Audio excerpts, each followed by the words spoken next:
안녕하세요. 오랜만에 촬영을 하네요. 오늘 주제는 엉덩이 근육을 어떻게 하면 쓸까 하는 거예요. 그 페달링 설명할 때 많은 영상에서 보면 골반을 써라, 엉덩이 근육을 써라 이렇게 말씀을 하시는데 막상 그 설명을 보고 따라하면 잘 안 되는 경우가 많습니다. 그리고 실제 우리가 어떤 동작을 설명할 때 근육 단위로 설명하는 경우가 많은데요. 잘 안 돼요. 근데 그 의견이 다수 의견이고 그 외에 다른 설명들이 좀 없어서 좀 다른 방법으로 좀 접근해 보려고 합니다. 지난 영상에서 엉덩이 관절, 저는 관절 단위로 접근하는데요. 어떻게 하면 엉덩이 관절을 쓰고 거기에 붙어 있는 엉덩이 근육은 이제 쓰여지게 될 텐데 그거에 대한 설명은 해드린 적이 있었는데 이것도 조금 부족한 것 같아서 조금 더 자세하게 좀 설명을 드리려고 합니다. 일단 결론부터 말씀드리면 엉덩이 근육을 쓰는 또는 쓰여지게 하는 조건 두 가지하고 요령이 한 가지가 있습니다. 조건은 강한 페달링, 그 다음에 적당한 엉덩이 관절의 각도, 그 다음에 방법은, 요령은 무릎의 움직임입니다. 이 세 가지가 조합이 되면 엉덩이 근육은 쓰여지기도 하고 쓰기도 하는 겁니다. 어떤 때 우리는 그 엉덩이 근육을 나도 모르게 쓰는 경우가 있어요. 어떤 경우가 그렇게 되는지를 잘 모른다는 거죠. 그러니까 그런 부분을 좀 한번 풀어서 설명을 하겠습니다. 일단 조건은 첫 번째는 강한 페달링인데요. 그러니까 우리 몸의 특성이에요. 자연스러운 특성인데 우리 몸은 작은 힘을 쓰면 작은 근육만 동원이 되고요. 큰 힘을 써야만 큰 근육까지 동원이 되는 겁니다. 그러니까 걷는 행위가 발목 관절, 무릎 관절, 엉덩이 관절이 세 개가 동시에 쓰입니다. 근데 걸을 때의 그 약한 동작에서는 종아리가 주로 쓰이고요. 그러니까 무릎 관절과 엉덩이 관절을 담당하는 허벅지 근육이나 엉덩이 근육은 수축이완을 하지만 거의 쓰이지는 않습니다. 그런데 이제 빠르게 뛰거나 오르막을 올라가는 등의 운동 강도가 높아지면 자연스럽게 허벅지하고 엉덩이 근육이 동원이 되는 겁니다. 그게 우리 몸의 특성이에요. 그 효율적인 거죠. 그러니까 작은 동작을 수행하는데 큰 근육이 동원이 되면 낭비되는 요소가 있겠죠. 그래서 우리 몸은 그런 효율성을 높게 움직이게끔 되어 있다는 거죠. 그 첫 번째 조건입니다. 두 번째 조건은 적당한 엉덩이 관절의 각도인데요. 우리 몸의 모든 움직임은 관절의 움직임입니다. 근데 관절은 각도에 따라서 내는 힘이 달라지는 특성이 있어요. 그러니까 팔꿈치 제가 여러 번 예를 들어 드리는데 만약 팔꿈치를 40도만큼 구부리고 펴는 동작을 수행할 때 쭉 편 상태에서 40도만 구부리는 거죠. 이렇게 요형에서 구부렸다 폈다 이거 하고 얘를 조금 더 구부려서 130도에서 90도 사이에서 이거 하고, 그러니까 두 번째가 훨씬 더 빠르고 강해요.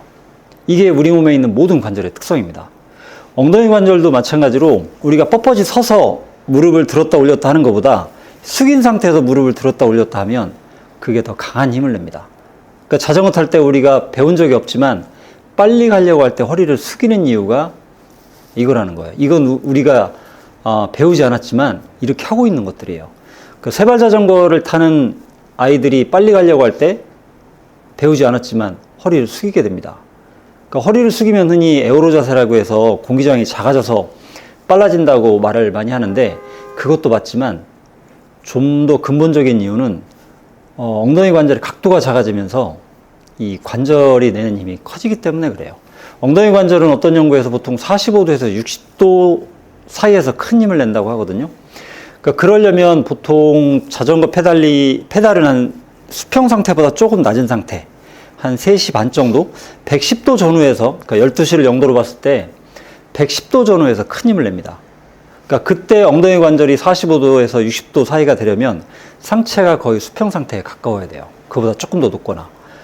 그래서 세계적인 선수들이나 잘 타는 사람들의 자세를 보면 상체가 숙인 상태가 되는 거죠.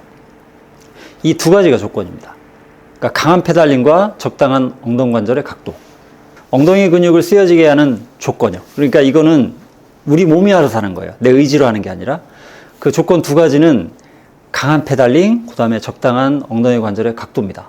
근데 이건 언제 우리가 경험하게 되냐면 오르막 올라갈 때 이렇게 돼요. 보통 오르막 올라갈 때 우리는 허리를 더 숙이게 되고 그 다음에 어쩔 수 없이 강한 페달링이 되죠. 그럼 엉덩이 근육이 뻐근해집니다. 물론 엉덩이 근육보다 이제 허리가 먼저 뻐근해지는 경우가 있는데 그 평지에서는 엉덩이 근육이 뻐근한 경우가 없는데 오르막에서는 엉덩이 근육이 뻐근한 경우가 생겨요. 나도 모르게 쓰여진다는 거죠. 이 두 가지 조건이 오르막에서는 나도 모르게 되고 있다고 보는 거죠. 그러면 단순하게 접근해서 오르막에서 타는 자세를 평지에서도 유지할 수 있으면 평지에서 빠른 속도를 낼 수 있다는 거죠. 요거는 내가 뭐 의지 없이 이렇게 할 수 있는 거고요. 여기에 방법 하나를 더 붙인다면 엉덩이 관절을 움직이는 구부렸다 폈다 하는 방법이 있는 겁니다. 우리 몸의 모든 움직임은 관절의 움직임인데 특정 관절을 어떻게 하면 움직일까 하는 거예요. 다시 팔꿈치를 예를 들면 팔꿈치를 구부렸다 폈다 할 때 팔꿈치를 담당하는 주 근육인 이두박근의 명령을 내려서 팔꿈치를 움직이진 않습니다. 그러니까 손목을 움직이기 위해서 뭐 손목에 관련된 근육을 써라 이렇게 표현하지 않아요. 마찬가지로 엉덩이 관절을 움직이기 위해서 엉덩이 관절에 관련된 근육을 써라 이렇게 말하는 것도 맞지 않는 거죠. 근데 이제 대부분의 영상에서는 이렇게 설명을 하는 겁니다. 엉덩이 관절을 쓰려면 엉덩이 근육을 써라 이렇게 말한다는 거죠. 그 팔꿈치를 움직이려면 이두박근을 써라 이렇게 말하는 거고 똑같아요. 골프에서 스윙을 할 때 허리를 써라 뭐 몸통을 써라 이렇게 표현하지 허리 쪽에 있는 특정 근육을 쓰라고 말하진 않습니다. 그러니까 동작을 설명할 때 약간 종목마다 일관성이 좀 없는 거죠. 근데 저는 근육 단위로 접근하는 건 그 동작을 수행할 수 없다고 보는 입장입니다. 물론 근육 단위로 설명을 해도 그걸 잘 알아듣고 그걸 수행하시는 분들이 있긴 합니다. 그래서 근육 단위로 설명하는 게 뭐 반드시 틀렸다 이렇게는 말씀드릴 수는 없지만 자연스럽고 좋은 방법은 아니라는 입장입니다. 저는. 그래서 특정 관절을 움직이려면 관절을 담당하는 가장 큰 근육에 명령을 주는 건 아니라는 거죠. 그래서 팔꿈치를 움직이려고 할 때 우리는 어떻게 하는지를 생각을 해보면 사실 움직이긴 하죠. 분명 뇌에서 명령을 주기 때문에 움직이는 건데요. 최소한 팔꿈치 자체나 이두박근의 명령을 주진 않습니다. 이두박근을 수축시켜라, 이완시켜라 하는 명령을 줘서 이 동작을 수행하지 않는다는 거예요. 그러니까 어떻게 명령을 주냐면 제 생각에는 이 관절의 기능이나 역할은 뭐냐면 이 관절의 끝을 움직이는 게 목적이에요. 그러니까 뇌에서는 여기를 움직이는 게 목적이 아니라 이 관절의 끝을 움직이는 게 목적이라는 거죠. 그래서 손의 움직임에 명령을 주면 이 관절은 자연스럽게 쓰여지는 겁니다. 그래서 이두박근을 강화시키려고 할 때 어떤 운동을 하냐면 이두박근이 담당하는 관절의 끝, 그러니까 손에 덤벨을 들고 덤벨을 들면 이 근육이 자극을 받는 거죠. 그러니까 이렇게 하면 된다고 보는 겁니다. 그래서 엉덩이 근육을 쓰고 싶다 그러면 엉덩이 근육이 담당하는 관절의 끝에 동작에 명령을 주는 겁니다. 그래서 스쿼트 같은 경우는 흔히 코어 근육을 쓰라고 말을 하지만 얘도 똑같이 이제 엉덩이 관절을 쓴다고 접근해 보는 거죠. 그러면 아래쪽은 고정되어 있고 엉덩이 관절의 위쪽이 움직이잖아요. 그래서 엉덩이 관절의 위쪽 끝이 어깨니까 어깨에다 발을 올리고 자세를 잡고 어깨를 위로 든다고 생각하면 엉덩이 관절은 쓰여진다는 거죠. 페달링에서는 상체가 고정되어 있고 아래쪽이 움직이죠. 그러면 엉덩이 관절의 아래쪽 끝이 무릎이니까 무릎의 움직임에 명령을 주면 엉덩이 관절은 쓰여진다는 겁니다. 그럼 거기에 있는 엉덩이 근육은 자연스럽게 쓰여지는 거겠죠. 그래서 무릎으로 정강이를 누르는 동작을 하면 또는 당길 때는 무릎으로 정강이를 당기는 거죠. 그러니까 무릎 아래 발목이나 발가락은 페달링에서 신경 쓸 일이 거의 없는 겁니다. 페달링할 때 뭐 앵클링이라고 해서 페달의 위치에 따라서 발목의 각도가 어때야 되고 또 어떤 의견에서는 뭐 발가락에 힘을 줘라 뭐 이런 말도 있는데요. 이건 다 부자연스러운 동작을 낳게 됩니다. 그러니까 발과 다리를 긴장시키게 만들므로써 오히려 동작을 잘 안 나오게 만든다는 거죠. 엉덩관절을 쓰려면 엉덩관절의 끝, 무릎의 동작에 명령을 주는 거죠. 무릎으로 정강이를 툭 생각하시는 게 아니라 리드미컬하게 박자만 한 번씩 툭툭 쳐주는 느낌으로 하는 거죠. 그러면 엉덩관절은 쓰여진다는 거죠. 질문 하나. 네.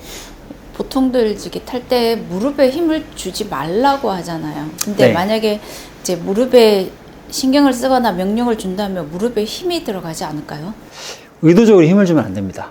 이게 뭐냐면 펀치볼 칠 때 세게 치겠다고 주먹을 꽉 쥐고 치면 몸 전체가 긴장하죠. 근육은 긴장된 상태가 되면 수축기관 속도가 느려집니다.